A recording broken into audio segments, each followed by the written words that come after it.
Conmemora. 8 minutos de la mañana, seguimos en Buenos Días Capital en esta segunda hora de Buenos Días Capital por Capital 99.9 FM. Es un programa de producción nacional y hoy tenemos invitado, hoy está con nosotros mi querido amigo Diego, porque hoy vamos a hablar.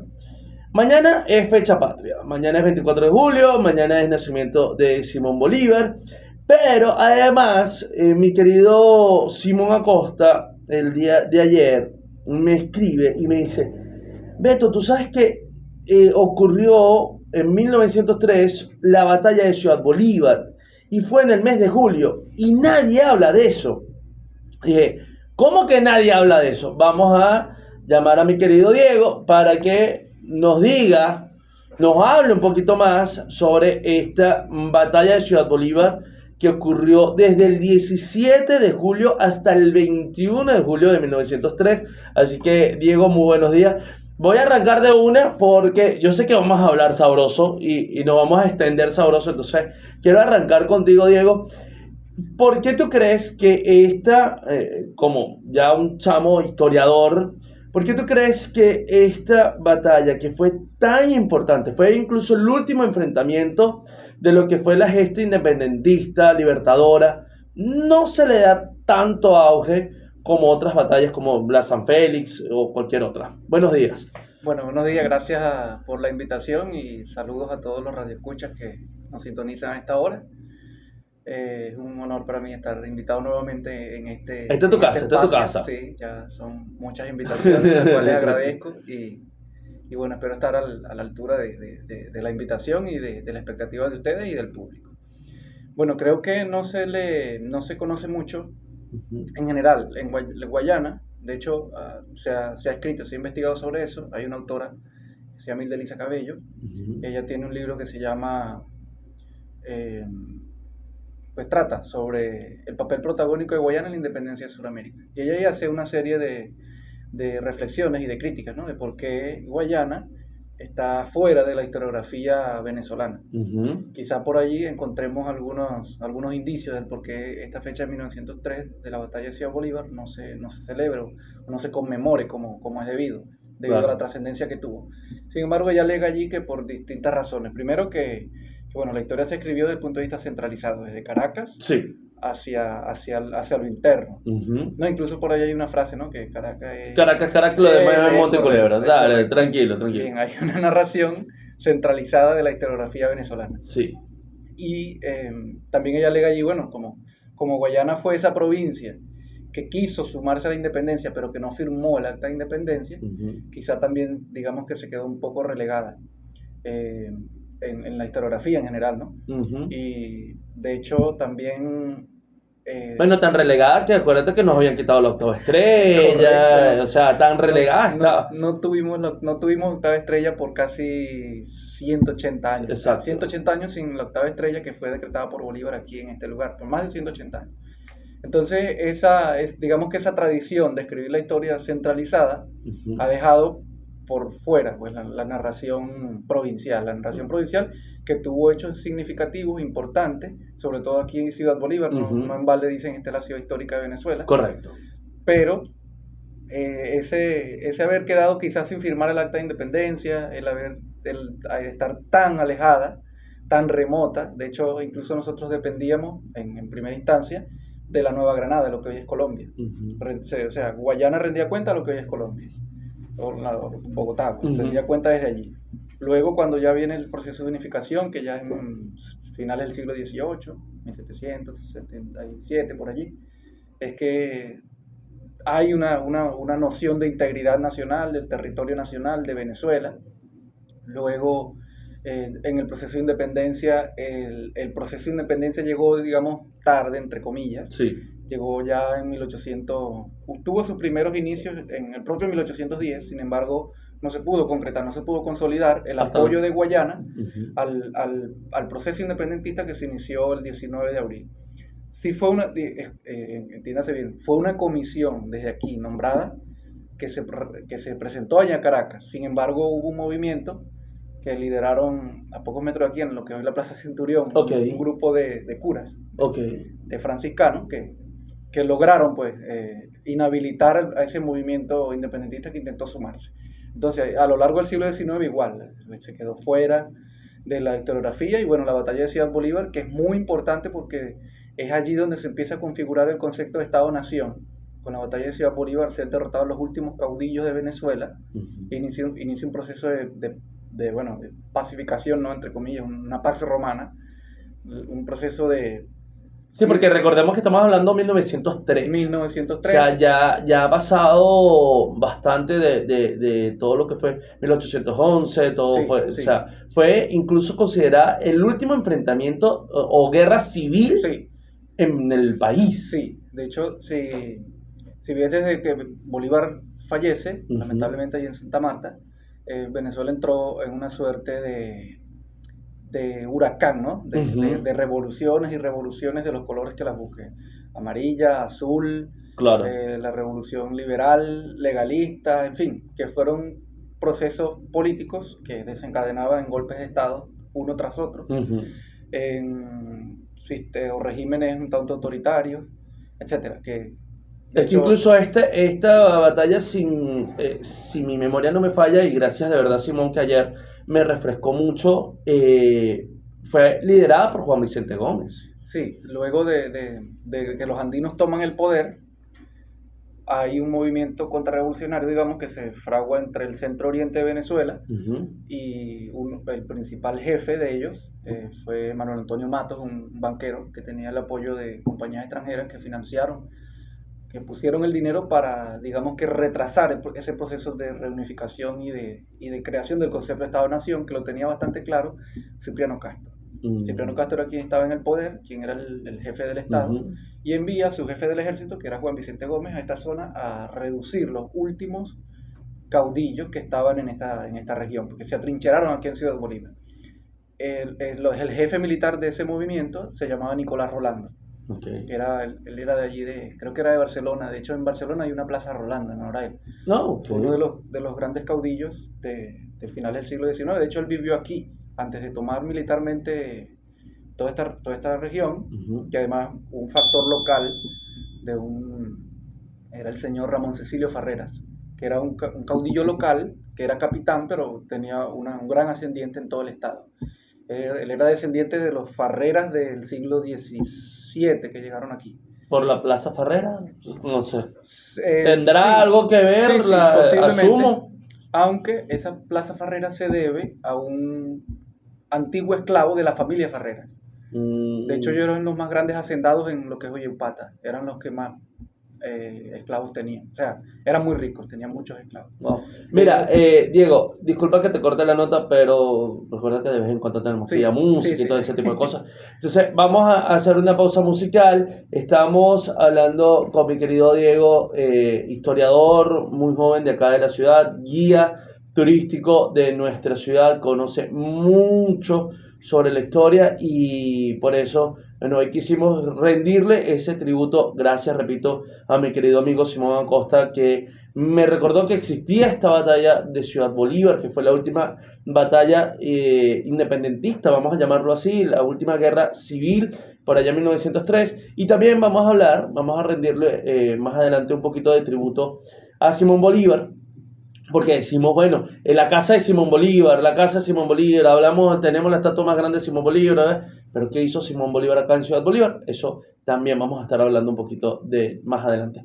Vamos con el último tema de la ronda de Ozzy, porque, bueno, vamos a hablar de historia y poner Ozzy Osbourne, bueno, también es historia, pero más reciente. Es leyenda. Es leyenda, exacto. Entonces, vamos a colocar algo de Ozzy Osbourne y con esto fue también parte de su último concierto. Con esto terminó. Parte de su último concierto es Mama, I'm Coming Home. 8:15 minutos de la mañana. Ahora sí, 8:15 minutos de la mañana. Seguimos en Buenos Días Capital por Capital 99.9 FM. Simón Acosta está en sintonía. Saludos, Simón. ¿Viste? Te dije que íbamos a hacer el programa. Mira, quiero hablarles de publicidad, Panadería República, porque el pan si tiene sabor, nadie lo hace mejor. Desayuno sabroso en Panadería República, Avenida República, cerquita del terminal de pasajeros. También Livingston VIP Gym, más que un gimnasio, somos una gran familia. Visítanos en el estacionamiento del Hotel La Jarrial. Consultorio de la doctora Rosana Mejía y todo su team, iluminando sonrisas. Estamos en la Avenida Táchira con Avenida Guasipati. Odontología general infantil para todo lo que ustedes necesitan. Consultorio de la doctora Rosana Mejía. Mira, Diego, cuando hablamos del resultado de esta batalla, el marco del fin de las guerras civiles en Venezuela, ¿qué etapa arranca después de esta batalla? ¿Qué pasa con Ciudad Bolívar? ¿Qué pasa con la región Guayana a partir del 22 de julio de 1903? Bueno, el resultado de esta batalla fue traumático, naturalmente, ¿no? El resultado de la guerra en general tiene pues unas repercusiones traumáticas para la población que lo vive. Y en el caso de Ciudad Bolívar, hay una lista, de hecho existe la lista de los presos políticos que salieron de aquí. Wow. Por cierto, uno de ellos es Acosta, hablando de Acosta. Ah, mira. Sí, se llama Carlos Enrique Acosta. Ah, bueno, busca Simón por ser la mosca. Carlos Enrique Acosta era un abogado, era especialista en muchas cosas, un tipo bastante interesante cuando investiga la historia de Carlos Enrique Acosta. Ok. Él fue uno de los presos políticos que se llevaron de acá, entre ellos Wenceslao Monserrat Hermoso, entre ellos el general Vicente La Rosa, en fin, digamos que los factores políticos locales terminaron en la cárcel. Muchos exiliados, entre ellos el doctor Páez. Nosotros tenemos, pues todos los escuchas, todos sabemos que tenemos el hospital Rojas y Páez. Bueno, uno de esos caudillos fue el doctor Félix Rafael Páez, también terminó exiliado, terminó yéndose para evitar la cárcel. Y así, pues muchos factores de la política local terminaron en prisión. Uno de ellos es el papá de Ramón Cecilio Ferreras, que se llama Juan Bautista Ferreras, que además era hay escuela incluso. Sí, este liceo que lleva el nombre de Juan Bautista Ferreras, creo se queda... Bueno, hacia la Sabanita, ¿no? No, creo que queda por los bloques de la Paragua, creo que queda. Ah, ok. Juan Bautista sí, Ferreras. estoy... Y una escuela que queda se llama Juan Bautista Ferreras, que queda en el sector Amores y Amoríos, detrás del Colegio Ciudad Bolívar. Ajá. Creo que también queda una escuela. Una escuela grande, se llama Juan Bautista Ferreras. Bueno, todos ellos terminaron en la cárcel. Y en muchas regiones, múltiples regiones, vino un proceso, digamos, que de negociación con esos caudillos. El gobierno central inició un proceso de negociación con esos caudillos y de manera bastante inteligente, digamos, de parte de los andinos, pues los caudillos que eran jefes en ciertas regiones, por decir Guayana, se los llevaban como caudillos al occidente. Entonces le quitaban el ascendiente poblacional que tenían ellos. De hecho, Ramón Cecilio Ferreras creo que fue a dar a Mérida. Wow. Fue como jefe, lo enviaban como jefe a múltiples lugares y así inició un proceso de pacificación. Fue lo que llaman una pax romana, o sea, una paz impuesta a través de la represión. Wow. Y bueno, en este momento se me escapan algunos nombres, pero sí, nombres muy influyentes aquí en Guayana terminaron en prisión o algunos exiliados. En el exilio. Ahora, esas fueron digamos que lo más representativo del trauma que significó la toma militar de la ciudad. Ahora, cuando eso ocurre, ¿me dices quién se queda a cargo de la región? El Castro nombró a un compadre de él. Okay. Nombró a varios, ¿no? Lo que pasa es que había la jefatura civil, que sería lo que sería hoy el alcalde, y el gobernador. Entonces ellos enviaron a gente de su confianza, obviamente uno de ellos se llamaba Luis Varela, un andino también. Y de allí vinieron múltiples caudillos, o sea, personas de mucha cercanía al régimen de Castro y de Gómez, que los enviaron como jefe a esta zona. Entre ellos también un apellido se llama Tobías Uribe. Él lo nombraron como alcalde. Lo nombró, era jefe civil del distrito, que sería trajeron otro, se llamó, que recuerdo en este momento, pero ya unos años después, Vicenzo Pérez Soto, creo que él era zuliano. Nombraron unos Silverio González, en fin, los gobernadores del gomecismo. Los gobernadores del gomecismo se instalaron y los alcaldes también eran nombrados directos. O sea, eran gente de mucha confianza de Gómez. Por eso comienza todo lo que es el proceso de descentralización más potente, ¿no? De hecho, te voy a soltar un Ajá. detalle. Tranquilo. Uno de ellos se llamaba, tiene que ser tu ancestro, se llamaba José Vicente Gómez, José Vicente Nessi se llamaba. Ah, Sí, de hecho, a él lo defiende, digamos que los factores gomecistas lo defienden, él estaba en la Paragua, pero el Gómez había decretado como una de esas medidas para evitar, digamos, todas estas confrontaciones armadas en contra de su gobierno, ujú. la prohibición del porte de armas.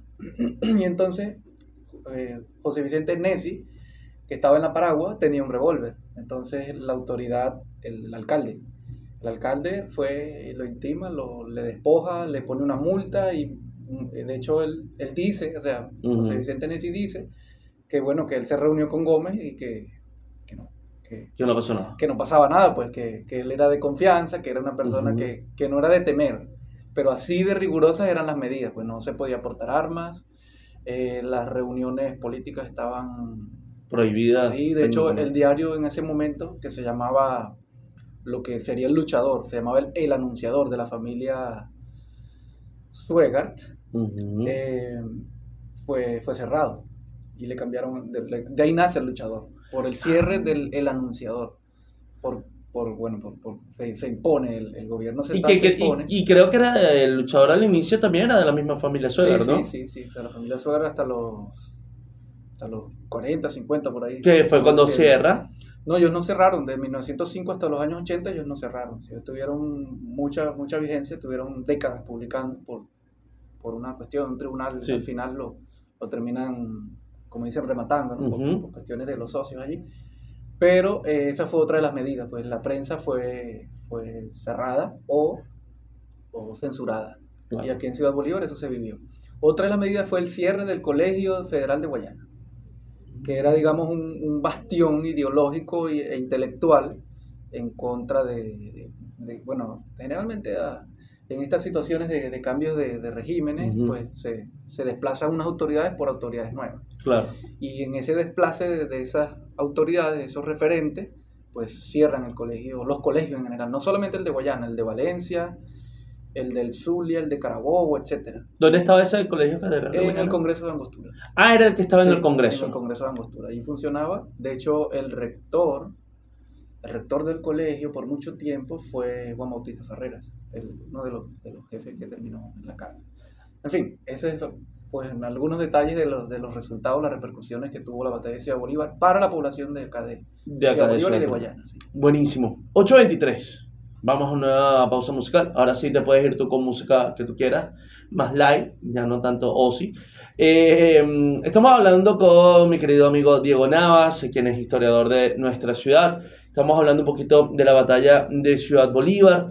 Y además vamos ahorita a hablar tanto también de el Bolívar aquí en nuestra ciudad. 8:23, ya venimos. Nuestro querido apuntador Simón dice, y un dato bastante interesante, es que hubo más participación de tropas y artillería en esta batalla de Ciudad Bolívar que en la propia batalla de Carabobo. Bueno, Información que consiguió Simón. sí, en efecto, la batalla, bueno, ya eran otros tiempos, obviamente, los ejércitos eran más grandes, la población Claro. era más grande, la tecnología era mayor, de hecho ya existían las ametralladoras, etcétera. Sí, una de las ventajas tácticas que tenían las tropas centralistas, las tropas de Gómez, que tenían cañones más modernos. Claro. Y bueno, Ya no eran los cañoncitos del cerro, el Zamuro, no ya. eran los cañones de a libra que se eran por el peso, sino por el tamaño del obús. O sea, Claro. ya era una tecnología superior. De hecho, esa fue una de las ventajas en el campo de batalla que le permitieron tomar el poder de manera tan rápida y de defender su gobierno. Eran que tenían cañones más avanzados y fusilería más avanzada también. Ahora, esta batalla, bueno, según la data que me da Google, duró entre el 17 hasta el 21 de julio, ¿no? Sí, sin embargo, hubo un primer momento en el año anterior, en 1902, donde hubo una revuelta, unos combates muy breves, que fue cuando Ramón Cecilio Farreras toma el poder. Ok. Hay unas negociaciones infructuosas.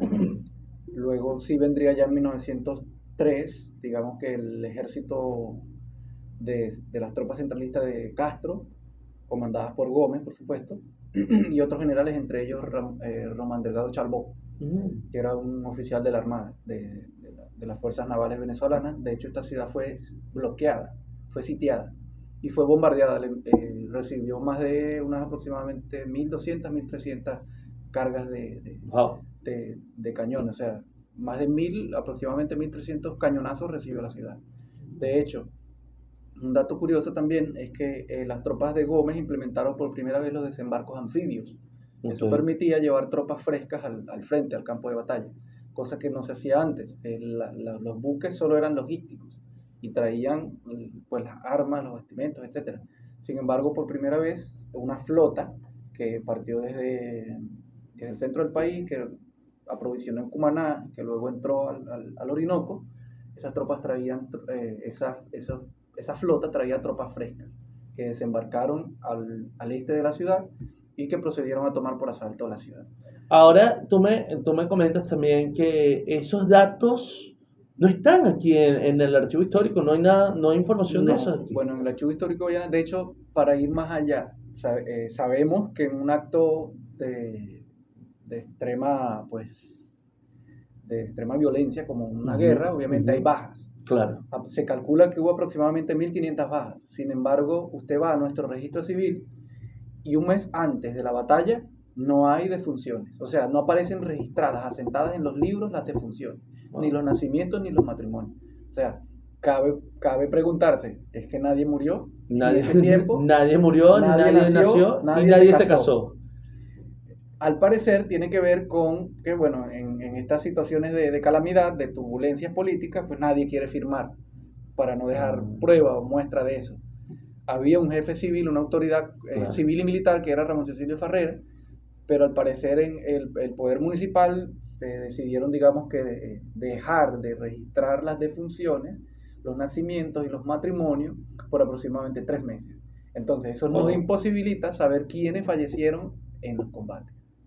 Porque esa información al parecer se manejó desde Caracas. Y el que nació ese día, bueno, le pusieron, nació en Maracaibo. O lo presentaron después. Con razón, intenta, no, yo nací tal día, pero me presentaron tal día. Ah, claro. De hecho, ya en tiempo más reciente, uno de los derechos de los niños es tener identidad. Pero correcto. En aquel momento, bueno, era un poco más... No importa, tú naciste, tú estás ahí. Tú naciste, dicen que. Claro, pero en ese entonces sí se dejó de registrar, pero sí hubo bajas. Claro. Aproximadamente 1.500, pero no aparecen quiénes. O las actas de defunción propiamente, no, al menos en estos libros de registro civil no se encuentra. Hablemos ahora de Simón Bolívar en la Santo Tomás de la Guayana de la Angostura del Orinoco. Ajá. Bueno, cerrando con este tema de Ciudad Bolívar, el cual da mucha tela que cortar. No, claro. Se le pueden dedicar muchos programas también. Que por ahí, por cierto, tengo una propuesta indecorosa, tú sabes, de la gente que me hace propuesta indecorosa para hablar de la ciudad y de la cultura. Yo siempre te involucro, disculpa. Bueno, sí, de hecho, por estos días, estamos en julio, Bolívar llegó posiblemente, pues, y en el marco de la celebración de su aniversario, Bolívar llegó entre agosto, 11 de agosto, por allí, posiblemente en agosto, sí. Llegó en agosto, por primera vez acá a Ciudad Bolívar, a su ciudad epónima, en ese entonces Angostura. Si averiguas, investigas, digamos, la vida del Libertador, hay un antes y un después de Angostura. Entonces, antes de Angostura, el Libertador era un liderazgo no del todo consolidado, muy discutido, con aciertos y desaciertos. Pero luego de Angostura, el Bolívar consolida su liderazgo, porque le permite por primera vez volver victorioso. Si los que nos recordamos, los que vimos en la historia en el liceo, en la universidad, vemos por ejemplo Primera República perdida, Segunda República perdida. De hecho, en la Segunda República, cuando se pierde la Segunda República, Bolívar dice, en el marco de tantas derrotas, ¿no? Él dice: Dios concede la victoria a la constancia. Es decir, es un hombre, una persona que se ve en una situación desventajosa, pero siempre con la convicción con la claridad de cuál es el camino. Por eso él dice, Claro. Dios concede la victoria y la constancia, es decir, el insistir en nuestros planes, nuestros proyectos y en insistir en un futuro mejor. Claro. Luego de Angostura, Bolívar viene victorioso, él viene de la Nueva Granada victorioso, y eso le permite retomar su autoridad y además validar su autoridad ante los demás jefes militares aquí en Guayana y en el oriente, que lo discutían bastante, entre ellos Mariño, Arismendi, Gómez. Bermúdez ya había negociado con él unos años antes, pero en efecto el Bolívar después de Angostura es un Bolívar victorioso y es un Bolívar glorioso. O sea, de hecho, no en balde el documento más importante de su carrera política es el discurso de Angostura. El discurso. Clasificado así, primero el manifiesto de Cartagena, la carta de Jamaica, y digamos la corona de esos grandes documentos, el discurso de Angostura, porque allí Bolívar propone su proyecto histórico, que es el movimiento de independencia en su proyecto político a través del discurso de Angostura. Bolívar aquí en Ciudad Bolívar, en Angostura, o Ciudad Bolívar, hizo de todo. que no hizo, le permitió reinstitucionalizar la república. Eso es un aspecto muy importante a considerar, porque cuando Bolívar está aquí en Angostura, en Ciudad Bolívar, él crea las instituciones y le permite delegar funciones en gente de su confianza, obviamente, pero delegar funciones, desprenderse de todo. De hecho, él lo dice en el discurso de Angostura: yo solo he sido una débil paja arrebatado por el huracán revolucionario. O sea, él es consciente de que el movimiento independentista, que si bien estaba, como dice él, en sus débiles fuerzas, que todas las tribulaciones, esa es la palabra que él usa, todas las tribulaciones que puedan afligir a un cuerpo social, es decir, todo eso lo había pasado, pero que era el momento de retomar la institucionalidad. Es decir, crear representaciones, crear instancias de poder, como por ejemplo el Consejo de Estado, que tenía seccionales, lo que hoy serían más o menos los ministerios de Guerra y Marina, que vendría siendo el Ministerio de la Defensa, la Hacienda, Interior y Justicia, y la Alta Corte de Justicia. Crea el Consejo de Gobierno Provisional, que gobernaba cuando él no estaba. Cuando él andaba en campaña, el Consejo de Gobierno Provisional gobernaba por él. Quedaba. ¿Quién estaba en ese momento? Carlos Sublet era el jefe del gobierno, el Consejo de Gobierno Provisional. Creó el almirantazgo para las fuerzas navales. Uno estuvo en Margarita y la comandancia de las fuerzas sutiles o fluviales estaban aquí en Angostura. Decretó la unión de Guayana al territorio nacional, decretó Angostura capital de Venezuela, decretó la 8ª estrella. Eso y pocos lo saben, que Guayana, Angostura fue capital. Fue capital de Venezuela. De Venezuela. Y de la Gran Colombia también. Y de la Gran Colombia. Sí. De hecho fue la primera capital de la Gran Colombia. Sí. Provisional, siempre hay que agregarlo que es provisional, mientras se tomaba. ¿Cuánto tiempo pasó? Como capital. Desde 1817, mediados de septiembre, octubre, hasta 1821, que fue tomada Caracas. Y a finales de ese año, que se va el gobierno a Cúcuta. Pasa a ser Cúcuta. Pasa a ser Cúcuta, sí, capital de Gran Colombia. De Colombia, la Gran Colombia. Y luego, cuando ya se sanciona la Constitución, se establece la capital Bogotá. Pero esta era la capital provisional. Exacto. En fin, creó, el Consejo de Guerra, que jugaba Manuel Piar. Creó el Correo del Orinoco. Correcto. Si bien no fue el primer diario, fue el más importante. Ya va, no vengas tú a decirme que no fue el primero. Fue el primero. Fue el más importante. Pues, ¿qué pasó, Diego? Y entonces, ¿cómo me vas a decir tú? ¿Cómo tú me vas a venir a romper toda historia en mi cerebro del Correo del Orinoco, el primero? A mí también me gustaría decir que fue el primero, pero hubo un par anteriores. Por ejemplo, la Gaceta de Caracas anterior. Hubo uno que se llamó El Venezolano también, que fue anterior. En Cumaná también se creó uno, del cual una investigación de... Tengo que ver esas investigaciones porque te puedo creer todo lo que me estás diciendo menos eso. Tulio Febres Cordero tiene una investigación sobre la prensa en Venezuela y ahí aparece al parecer se salvó una sola edición en Cumaná, que fue impreso en 1812 por allí. pero todos esos nadie los conoce, ¿verdad? Porque no, fueron bastante efímeros, no tuvieron, o digamos que no consolidaron ya el movimiento independentista con fuerza. El Correo del Orinoco logró, como dice el mismo jefe propagandista de los españoles, el Correo del Orinoco es el arma más peligrosa de Bolívar. Correcto. Porque bueno, con ella comunicaba a todo el mundo lo que ocurría.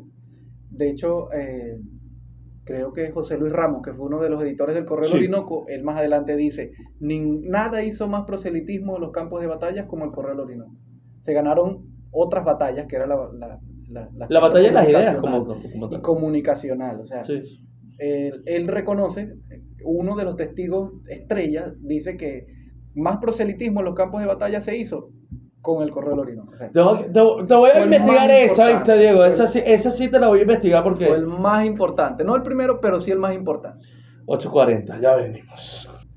8:44 minutos de la mañana. Mira, ya nos toca despedir, mi querido Diego. Viste, yo sabía que nos íbamos a quedar un pelín corto porque cuando hablamos de cosas interesantes y de historia nos quedamos cortos. Pero un poquito el resumen.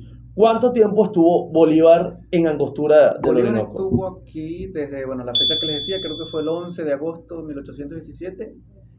Iba y venía, porque andaba en guerra, obviamente. Se fue a la campaña del centro, volvió, digamos, no volvió victorioso. Volvió con energía renovada para emprender otra campaña, que fue la campaña de la liberación de Nueva Granada. Fue al Apure, llevó tropas a Apure, fue a Maturín, en fin, fue y vino muchas veces. Unas 5 o 6 veces fue y vino. Creo que incluso más, no preciso en este momento. Todas esas veces se quedaba en lo que conocemos ahorita como la Hacienda San Isidro. Primero se quedó donde es el Congreso, ahí. Okay. Primero se quedó ahí donde es el Congreso de Angostura. Y en San Isidro se instaló después de cuando volvió a mediados de junio de 1818. Para hacer la campaña del centro, derrotado. Ahí sí se quedó allí, porque como ya habían migrado los migrantes, los que habían migrado al Caribe, que eran patriotas, que estaban con el movimiento de independencia, llegaron a Ciudad Bolívar, se hospedaron mucha gente en todo el centro histórico, de hecho abarrotaron, la ciudad quedó llena de gente migrada que estaba a favor de la independencia y que estaba buscando puerto seguro o donde reiniciar el proceso de independencia. Entonces a Bolívar se le ofrece, digamos, instalarse allí. Además era el ambiente que a él le gustaba, gente que vivió con él así lo asegura, que a él le gustaba más el ambiente campestre, no le gustaba mucho las ciudades. Sí, eso siempre se comenta porque él nació en un ambiente... Se crió en ese ambiente, obviamente se sentía muy bien. De hecho, él fallece en una hacienda. Es correcto. Mira, ya nos están haciendo el corte de que nos tenemos que ir, pero podemos hacer una continuación, ¿no? Claro, de Bolívar. Una segunda parte de Bolívar en Santo Tomás de la Guayana de la Angostura del Orinoco. Me encanta decir el nombre completo. Gracias, Diego, nuevamente por estar. Ustedes por la invitación. Diego Navas con nosotros, historiador de nuestra ciudad, un joven que siempre, explota, me hace explotar las cotufitas de mi cerebro hablando con él y de lo emocionante que es la historia de nuestra ciudad y de nuestro país. ¡Nos vamos! Isaac Perrolo en el control de la cabina, Arquímedes Escalona en el control master, Francesca Colmenares en la asistencia de producción, yo soy Beto Nessi, todos dirigidos por Fabiana Medina. Lo dejamos con Peter Mix. Se portó mal, lo hacen bien. Será hasta mañana. Hasta el viernes, perdón. Chao, chao.